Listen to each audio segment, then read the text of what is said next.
What you're seeing on your screen is one of the major city squares in St. Petersburg. It is Russia's second largest city with a population of over 5 million. It is early evening, but it's already dark. St. Petersburg is quite far north. With the latitude of 60 degrees north, it's just 3,000 kilometers from the North Pole. This video was shot in early December and the sun had already set. Sunrise was at 9:40 and sunset at 4 p.m. Between these times there was a sort of hazy murk. The sun rose just over the horizon but couldn't be seen through the dense cloud cover. It illuminated the overcast sky, painting it a very light shade of lavender. The air temperature was almost exactly 0 degrees Celsius, or 32 Fahrenheit, and the humidity almost exactly 100%. This is because St. Petersburg is surrounded by fresh water on all sides. To the east is Lake Ladoga, Europe's largest lake. To the west is the Gulf of Finland, which is shoal and not at all salty. And through the center of the city flows the mighty Neva River, which connects these two bodies of water. All of this fresh water takes a long time to freeze in late autumn, and then takes a long time to thaw in the springtime. And during these periods, St. Petersburg is blessed with 0 degrees Celsius and 100% humidity. To be sure, in between there are some bright, cold, beautiful winter days. You might think that the lack of daylight and the dreary weather would put the people here in a bad mood, but it generally doesn't. There is no bad weather, the Russians like to say. There is only bad clothing. Climate in Russia seems almost intentionally severe. It seems designed to develop a certain character in the people. Taciturn, stalwart, resilient, and irrepressible. It also seems designed to kill off invading armies. They freeze in snowbanks, fall through the ice, get stuck in the mud. Russians take great pride in such victories. I suppose they feel happy to have God on their side. And they must feel proud to assist God in killing his enemies. So, all of these people streaming past, where are they going? Most of them are walking toward the entrances to the metro, which is the underground or the subway. There they will ride on a very long escalator down to the tunnels. The deepest tunnels are 150 meters down, drilled through granite bedrock. There, a constant stream of trains will whisk them out of the city center and to the suburbs. In barely half an hour, most of these people will be close to where they live, which is somewhere within a dense ring of high-rise apartment buildings that surround the city center. They take the metro to the city center to work or to study, and then back. The daily throughput of the metro is around 4 million passengers. By the way, the metro is not just a major form of public transportation, it is also a system of bomb shelters in case a nuclear war breaks out. The chimes you hear in the background are from a nearby chapel. It stands on the site where there once stood a large cathedral. The cathedral did not survive the Soviet era. Some of the people as they pass by pause before the chapel, make the sign of the cross, and say a quick prayer. So who are these people exactly? Around 80% of them, if asked, would respond that they are Russian. The remaining 20% or so would qualify that with an additional ethnic identity. They might say that they're Armenian or Georgian or Azeri or Tatar. Some might say that they're one of the smaller ethnic groups: Chechen, Ingush, Komi, Nenets, Kalmyk, Udmurt, Bashkir, Tuvan. The list goes on and on. 100 ethnicities, 300 languages, all of them Russian. A lot of the Russians happen to have Ukrainian last names. Does that mean that they're Ukrainian? No, they're just Russians with Ukrainian last names. Ukrainian is a sort of Russian, you see. That's true both in Russia and in the Ukraine. Members of the Kiev regime only speak Ukrainian for the cameras and often speak it badly. The native language of most Ukrainians is Russian. As for the rest, some of them study the language of their ethnic group at school. And they may watch television in their own language. On Russian television, news and other programs are broadcast in 53 languages. Some of them grew up or have relatives who live on their native lands. These ethnic groups still live where they have always lived. What ties them all together is the Russian language. It's the Russian language that provides for national unity. It's a bear of a language to learn as an adult. Children, of course, have no problems with it. They absorb it through songs, poems, and fairy tales. But adults get caught up in a maze of exacting grammatical distinctions and exceptions. Adjectives have to agree with nouns in gender, number, and case. Verbs vary in form depending on whether they're perfective or imperfective. Word order seems arbitrary but always carries nuances of meaning. Russians constantly make up new words, not bothering to define them. You have to derive their meaning from morphology and context. The language itself imposes certain modalities of thought. It encodes an entire worldview and an attitude towards self and others. It is what makes Russia as a whole not just a country but a distinct civilization. Foreigners who try to learn Russian either fail, are transformed by it, or go mad. There are ones who never learned Russian and can't penetrate the Russian mentality. Or they learn a tiny bit of Russian and feel extremely proud of themselves. Some of those who do learn Russian stop being who they used to be. Instead, they become an unusual but well-received sort of Russian. They come, they breathe the air, the change is irreversible. And then there are those who learn Russian as the language of the enemy. The resulting cognitive dissonance often drives them mad. Victoria Nuland, formerly of the U.S. State Department, is such a specimen. She learned Russian, went mad, and ended up destroying the Ukraine. Michael McFaul, former U.S. ambassador in Moscow, is another such nutcase.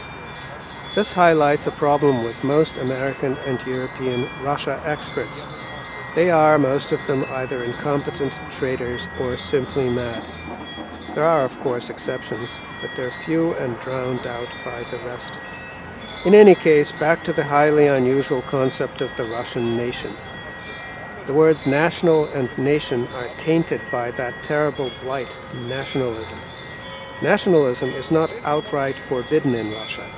Civic nationalism, as in taking pride of the Russian state, is permitted and encouraged.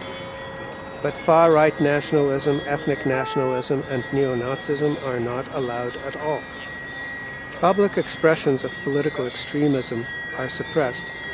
Inciting hatred on ethnic, racial, or religious grounds is a criminal act and punished quite severely. Take that sort of behavior far enough, and you end up in an actual war with the Russian state. As the Ukrainian nationalists found out, that is not a winning proposition. Thus, the words nation and national do not quite apply to Russia. Russia is a composite of ethnic groups, the largest one of them being Russian, but there are also over 100 other ethnic groups, and although it may be very hard to wrap your brain around this, they're all Russian. A better choice of terminology is to never use the term the Russian nation. It is much safer to instead refer to the Russian state. It is a centralized, unitary state with a single system of governance and law. Ethnic distinctions within it are not allowed to become political divisions. The Russian population, all ethnic groups included, is unified around the Russian state. Vladimir Putin, Russia's leader for most of the century, has had a consistent approval rating of around 80%. In comparison, if you add up the approval ratings of the leaders of France, Germany, and Britain, you only get to 70%. In the eyes of their respective peoples, Putin either stands as a towering political figure, or Macron, Merz, and Starmer are political midgets. What this implies is that those who insult Putin insult Russia itself. Certain Western politicians have called him a dictator, a thug, or a killer. By doing so, they insulted 144 million people, and that is just not an intelligent thing to do. The words Putin is a thug and a killer are just shorthand for ignore me, I'm an idiot. Bringing us back to today, just yesterday a couple of American real estate tycoons visited the Kremlin. Steve Witkoff, Trump's golf buddy, and Jared Kushner, Trump's son-in-law, went to see Putin. They had a wish list of sorts that they would have liked everyone to agree to, everyone being Putin and the erstwhile Ukrainian President Zelensky.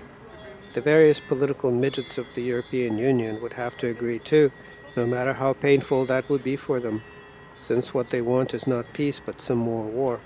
They are stuck between Trump derangement disorder and Putin derangement disorder, and they got addicted to suitcases of American cash, which they were getting from the money laundry in Kiev.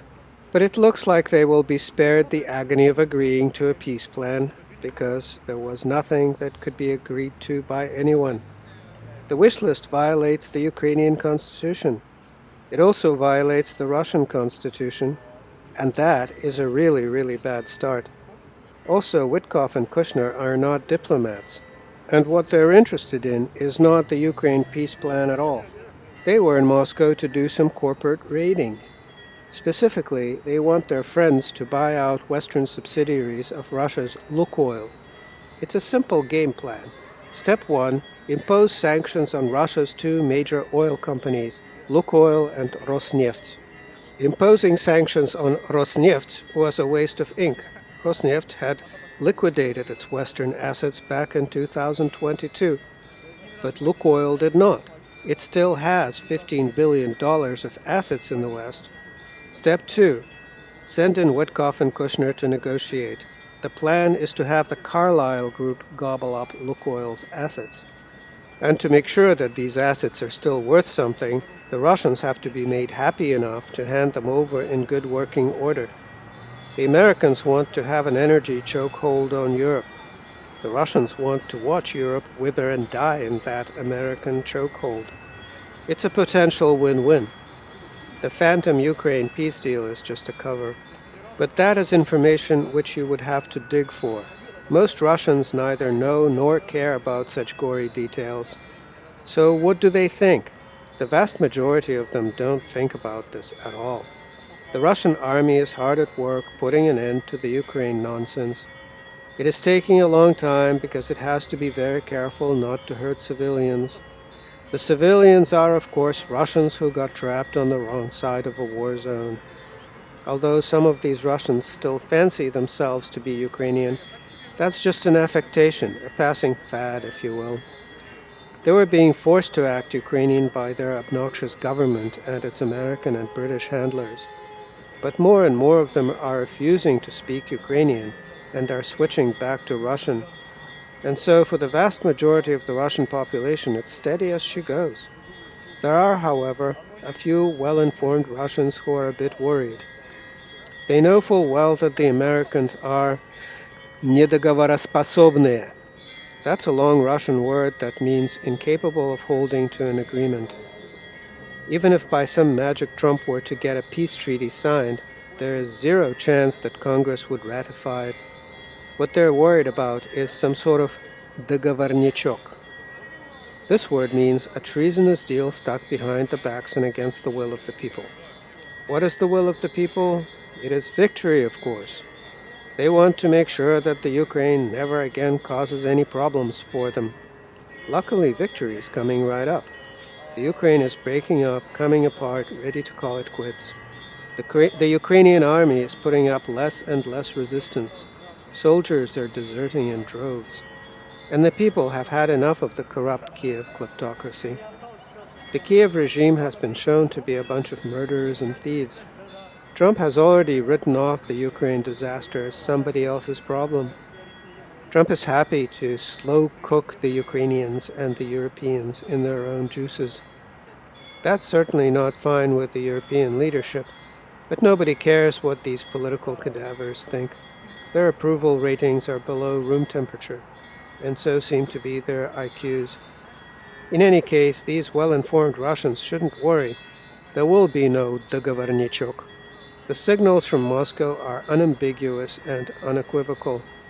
A diplomatic solution is always preferable to a military solution, but it has to be an actual solution and address the root causes of the conflict.